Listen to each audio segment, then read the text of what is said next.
நற்செய்தி 14ஆம் அதிகாரம். திருச்சட்டமும் இறையாட்சியும். பண ஆசைமிக்க பரிசேயர் இவற்றையெல்லாம் கேட்டு இயேசுவை ஏளனம் செய்தனர். அவர் அவர்களிடம் கூறியது: நீங்கள் உங்களை மக்கள் முன் நேர்மையாளராக காட்டிக்கொள்கிறீர்கள். கடவுள் உங்கள் உள்ளங்களை அறிவார். நீங்கள் உங்களை மக்கள் முன் உயர்ந்தவர்களாக காட்டிக்கொள்வது கடவுள் பார்வையில் அருவருப்பாகும்.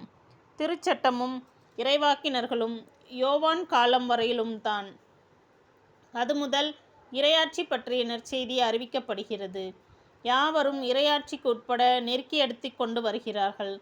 திருச்சட்டத்திலுள்ள ஓர் எழுத்தின் கொம்பு அழிவதை விட விண்ணும் மண்ணும் ஒழிவது எளிதாகும்.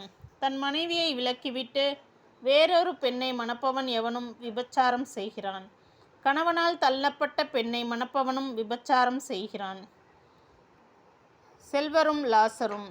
செல்வர் ஒருவர் இருந்தார். அவர் விலையுயர்ந்த மெல்லிய செந்நிற ஆடை அணிந்த நாள்தோறும் விருந்துண்டு இன்புற்றிருந்தார். லாசர் என்னும் பெயர் கொண்ட ஏழை ஒருவரும் இருந்தார்.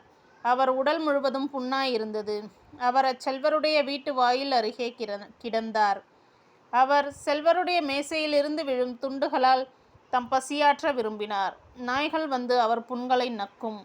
அந்த ஏழை இறந்தார். வானதூதர்கள் அவரை ஆபிரகாமின் மடியில் கொண்டு போய் சேர்த்தார்கள்.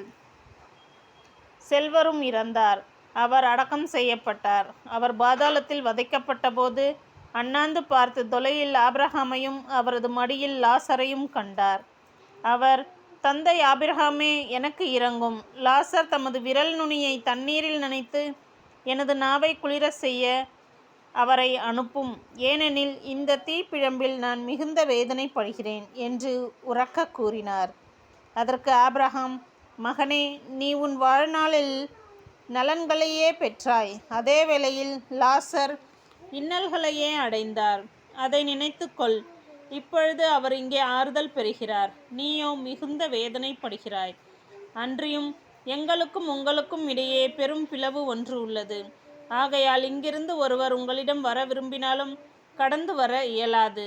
அங்கிருந்து நீங்கள் எங்களிடம் கடந்து வரவும் இயலாது என்றார். அவர், அப்படியானால் தந்தையே, அவரை என் தந்தை வீட்டுக்கு அனுப்புமாறு உம்மிடம் வேண்டுகிறேன்.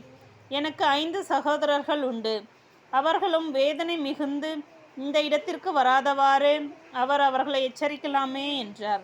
அதற்கு ஆபிரகாம், மோசேயும் இறைவாக்கினர்களும் அவர்களுக்கு உண்டு. அவர்களுக்கு செவிசாய்க்கட்டும் என்றார். அவர், அப்படியல்ல தந்தை ஆபிரகாமே, இறந்த ஒருவர் அவர்களிடம் போனால் அவர்கள் மனம் மாறுவார்கள் என்றார். ஆபிரகாம், அவர்கள் மோசேக்கும் இறைவாக்கினருக்கும் செவி சாய்க்காவிட்டால் இறந்த ஒருவர் உயிர்த்தெழுந்து